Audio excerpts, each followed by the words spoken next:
Abaturage bo mu mudugudu wa Juru hano imbibi n'umudugudu wa Murambi ho mu karere ka Kicukiro bavuga ko bugarijwe n'ikibazo cy'amazi aho bahura ku ivomo rimwe ari imidugudu itatu. Bamwe mu baturage baganiriye na Goodrich TV bavuga ko nubwo iryo vomo naryo ari rimwe na yari amazi y'isoko atemba bameseramo bakayanywa bakanayatekesha, hari nubwo baba bayatobye.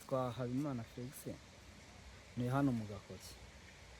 Nyine ikibazo cy'ano mazi urabona ni nk'ibintu nyine isoko yaturutse hanze hasi nyine urabona haba amazi akatemba nyine hirya baba bari kumesa abandi bari kuyora amazi ariko nyine urumva ntago ari meza kuko nawe nuhagera urabona nyine ni ibintu hirya hari ibyenda nyine bitabyemo ariko urabona ntago ari nta muntu wayakuvomera ngo uyanywe nawe uraza kubyibona. Nk'ubu ngubu nk'imvura yaguye muragenda musange nta bantu bari kuvomamo kubera asa nabi n'iki kiziba bikaze nta nubwo wanayameshesha. Tuyavoma tuyadaha hasi, bibaye byiza twabona umugezi wo kuvoma amazi mu tuyadaha hasi ngo hazemo itaka hazemo n'iminyorogoto. Ibintu by'imyanda uyu mugezi icyo nawubonyeho bazana imbwa bakajugunyamo, amapusi, abagore babinda abana za papa byose bakajugunyamo, kandi urumva ko ayo mazi atunze abantu benshi.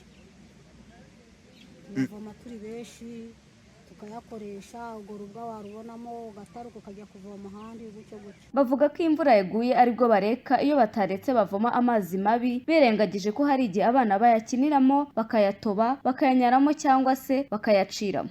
Nsengiyaremye Firemo ukuvuga ngo iki kibazo ukuntu cyatangiye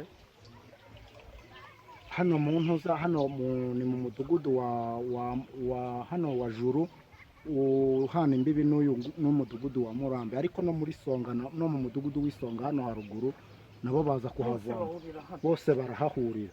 Rero ni ukuvuga ngo dufite ikibazo gikomeye cyane cy'amazi.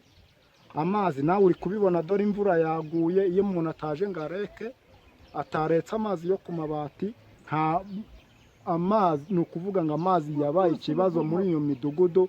Hano mu mwaka kagari ka Nyanza dufite ikibazo cyane gikomeye kijyanye no kugeza amazi ku baturage, ngo aya mazi nawe ubwawe urayabona aratemba, ariko ingaruka zo ntizabura kuko bano ari uyatekesha arayatekesha, ari ukuyanywa umuntu arayanywa, n'abana usanga barimo kwidumbaguzamo hano kubera hari abaciramo bagaciramo, ari abanyaramo bakanyaramo. Leta idufashije ikatukorera ubuvugizi ko iki kibazo kigakemuka byaba ari ibintu byiza. Aba baturage bakaba basaba leta ko yabagezaho amazi meza cyangwa bakabashyiriramo nkunganire bakaba bakurura amazi bakabona konteri bitabagoye. Leta idufashije ikatugereza amazi mu baturage ikabyoroshya, ntihabeho kugorana, abantu bakabona amakonteri y'amazi mu buryo butagoranye.